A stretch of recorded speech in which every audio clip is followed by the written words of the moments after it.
मोज़िज़ नाज़रीन, सैयद अतीकुल हसन का Sydney Australia से सलाम। आज मंगल है और दिसंबर की 5 तारीख। सिंध में कल्चर डे मनाया गया। ये कल्चर डे क्या था? इसके पीछे क्या मंसूबा था? क्या ये आम सिंधी की आवाज़ है या एक मखसूस रियासत की तरफ से एक मंसूबाबंदी का हिस्सा है? इसको आप सोचिए, समझिए। हम तो अपने वीलॉग के ज़रिए और कुछ झलकियों के ज़रिए, कुछ तबसरे के ज़रिए आपको जगा सकते हैं कि क्या होने वाला है। मैं इस कल्चर डे पर पिछले साल भी और उससे पहले भी और कई सालों से इस मौजू पर बात कर चुका हूँ। अब मज़ीद कोई ऐसी चीज़ नहीं है कि मैं आपको बताऊँ कि ये क्या है, क्यों हो रहा है, कौन कर रहा है, आपको पता होना चाहिए। लेकिन मैं वो मनाज़िर आपको फिर दिखाना चाहता हूँ जिसको देखकर आप ये अंदाज़ा कर लें कि ये कौन कर रहा है, किस लिए कराया जा रहा है और ये किस मनसूबाबंदी का हिस्सा है। तो पहले तो मैं आपको एक छोटी-सी झलक दिखाता हूँ, फिर इसी वीडियो की मैं एक बड़ी तस्वीर दिखाता हूँ। ज़रा गौर से देखिए, कौन कर रहा है ये, किस तरह कर रहा है, किस लिबास में आ रहे हैं, हिफाज़त कौन कर रहा है इनकी, ज़रा गौर से ये देखिए आप। कल दिसंबर का फर्स्ट संडे था, सिंधी कल्चर डे था। कराची में लोगों ने तो पता नहीं जोशो डाकुओं ने ज़रूर मनाया।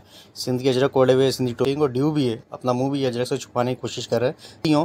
कोई भी कौमियत के लोग हो सकते हैं, लेकिन कल कल्चर डे था तो ये लोग ज़्यादा तादाद में निकले हुए थे, तो उसके अंदर डाकुओं ने भी फ़ायदा उठाया और अपने आप को लेके इन्होंने भी वारदात कर दी।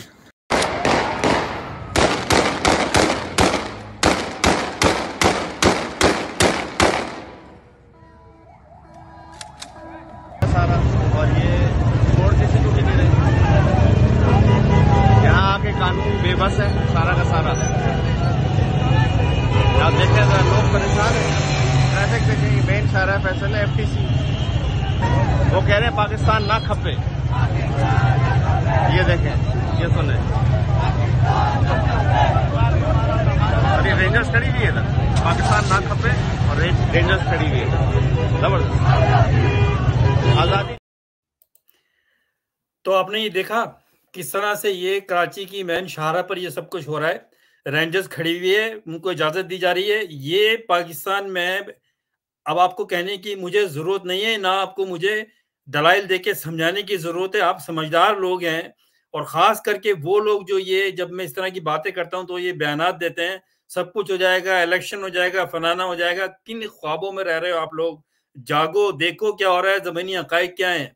ये रेंजर्स की निगरानी में कौन से नारे लग रहे हैं? ये कौन-सा कानून है? एक तरफ एक जो मुहिब्बे वतन पाकिस्तानी है, जो पाकिस्तान को मुत्तहद कायम रखने के लिए कोशिश कर रहे हैं, उनको मारा जा रहा है, उनको पाकिस्तान से निकाला जा रहा है, उन पे 100-100 केसेस बनाए जा रहे हैं और दूसरी तरफ कराची जैसे सबसे बड़े शहर में पाकिस्तान के मेन शाहराह पे खड़े होके पाकिस्तान ना खपे, यानी कि पाकिस्तान नहीं चाहिए इनको। क्या ये आम सिंधी की आवाज़ है? मैं सिंध में पैदा हुआ हूँ, सिंध में बड़ा हुआ हूँ, हमारे सिंधी स्पीकिंग दोस्त हैं, मैं उर्दू स्पीकिंग हूँ। मैंने अपनी लाइफ में जब तक मैं सिंध में रहा, कोई ऐसी बात नहीं देखी। ये आम सिंधी की आवाज़ नहीं है। लेकिन ये आम सिंधी को ज़रूर मैनिपुलेट करके उनके ज़हनों में ये डाला जा रहा है कि ये पाकिस्तान का कोई फ़ायदा नहीं है। हम पहले भी सिंध में रहते थे और कल फिर सिंध में रहेंगे। ये पाकिस्तान-वाकिस्तान सब बकवास है। अब ये कौन कर रहा है? सिंध में किसकी हुकूमत है? आप बताइए किसकी हुकूमत है? जब भी कोई ऐसा वक़्त आता है कि इनको अपनी मज़ीद हुकूमत बढ़ानी होती है, तो फिर ये सिंधु देश का कार्ड इस्तेमाल करते हैं और उनकी पुष्पनाई कौन करता है? जो रियासत को कंट्रोल करते हैं।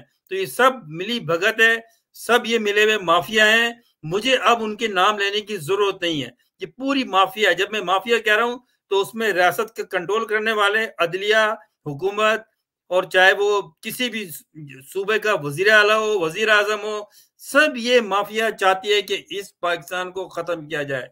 इसीलिए आप देख लें और सियासी पार्टियां भी मिली हुई हैं, चाहे पीपल्स पार्टी हो चाहे एमक्यू में, सब चाहते हैं कि इस पाकिस्तान को तोड़ा जाए। सबूत आपके सामने मौजूद है, फौज खड़ी हुई है।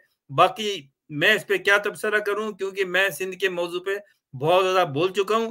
अब ये आखिरी डाउनफॉल हो रहा है आपके सामने और ये देखें किस तरह से, ये जिस तरह से कलाशन कोफ लेके और सिंधी कल्चर का दो चीजें हैं, या तो सिंधी कल्चर को के दिन को यूज करा जा रहा है सिंधी लिबास पहन के, जैसे उसने बताया झलकियों में डाके डाले जा रहे हैं और इसके पीछे डाकू हैं। लेकिन दूसरे झलकी में देखें आप, अगर डाकू ये हैं तो फिर तो वो तो खुलेआम जीप में गन मशीन लेके चला रहा है उसका हुलिये से तो नहीं लग रहा कि डाकू है। वो तो एक तहरीकी इंतहा पसंद है, सिंधु देश का लीडर है, सिंधु देश का सरगर्म कारकुन है। वो कैसे घूम रहा है, वो कैसे खड़ी हुई है वहां पर फौज, रेंजर्स जो है वो फौजी है ना, वो पुलिस का है। पुलिस नजर आई आपको?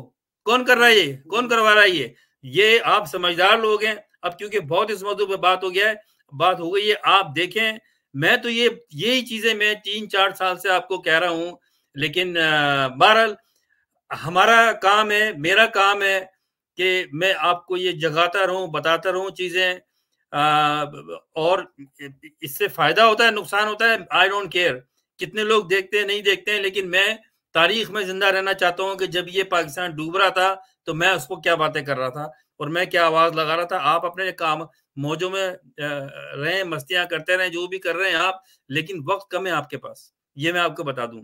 मैं इस पे मजीद आप नहीं बात करूंगा क्योंकि आप समझदार हैं, देख लें आप ये क्लिप्स जो हैं, ये ऑप्टिक्स हैं, ये खुद बता रहे हैं कि कौन करवा रहा है ये।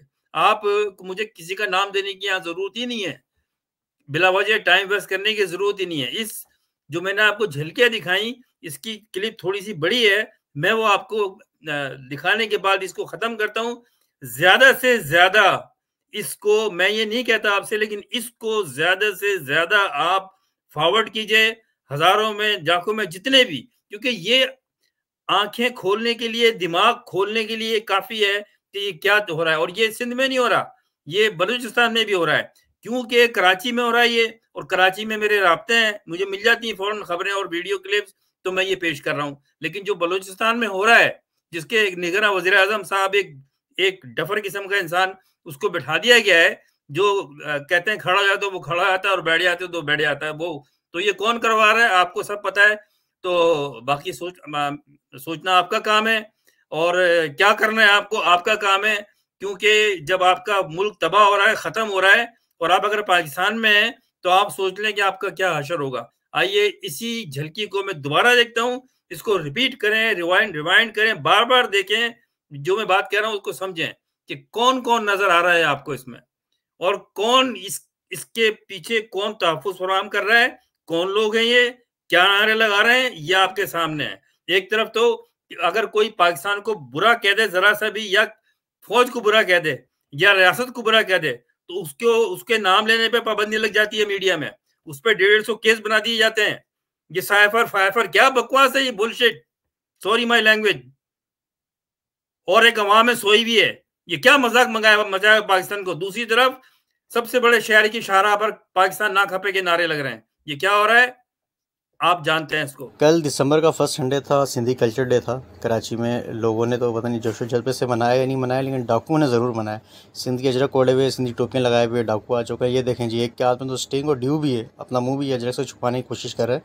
ज़रूरी नहीं कि ये सिंधी हों, कोई भी कौमियत के लोग हो सकते हैं, लेकिन कल कल्चर डे था तो ये लोग ज़्यादा तादाद में निकले हुए थे, तो उसके अंदर डाकू ने भी फ़ायदा उठाया और अपने आप को सिंधी कल्चर की थीम दे के इन्होंने भी वारदात कर दी।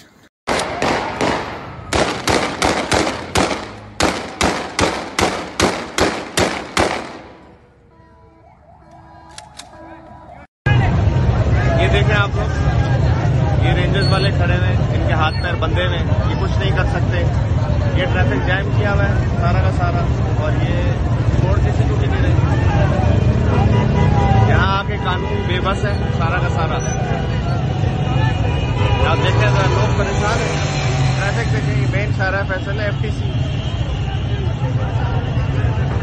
सब खड़े हुए। आप देखें क्यों ट्रैफिक जैम है, कुछ नहीं पता किस लिए बंद किया हुआ है, नहीं पता। वो कह रहे हैं पाकिस्तान ना खपे। ये देखें, ये सुने,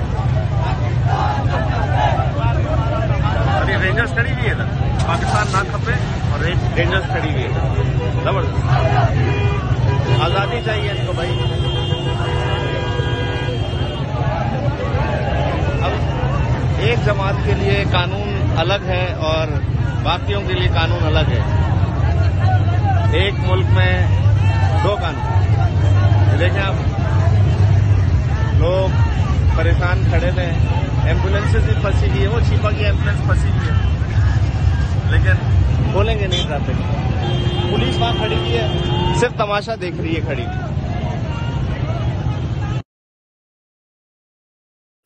तो देखा आपने, ये पाकिस्तान के परचम, पाकिस्तान के खिलाफ नारे पहले भी होते थे। मैंने सिंध में पैदा हूँ, हैदराबाद में सिंध यूनिवर्सिटी में 4-5 साल गुजारे हैं और मैंने वहाँ जीएम सैयद की सालगिरह के ऊपर और पाकिस्तान डे पर और 23 मार्च पर पाकिस्तान के झंडे जलाते हुए अपनी आंखों से देखे हैं सिंध यूनिवर्सिटी में।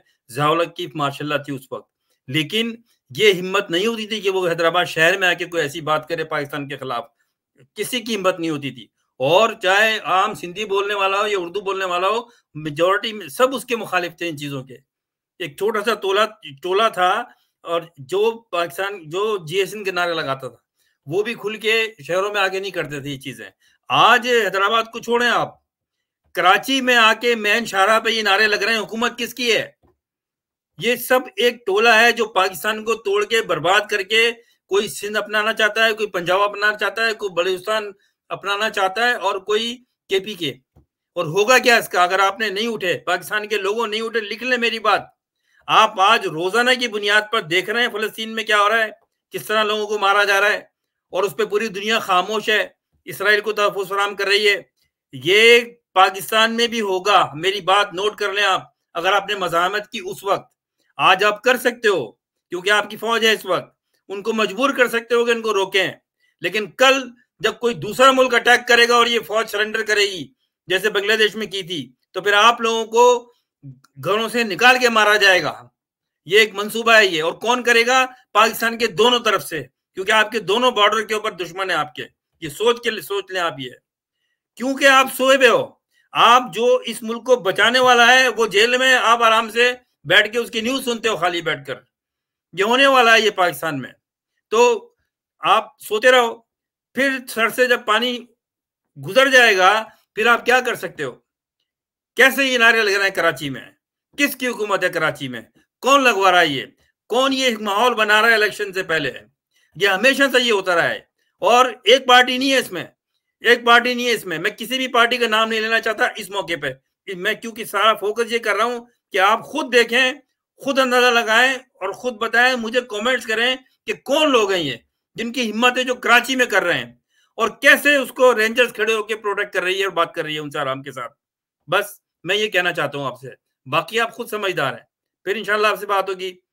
दुआ में याद रखिए, इसको आगे से आगे आप पहुंचाइए प्लीज। अल्लाह हाफिज।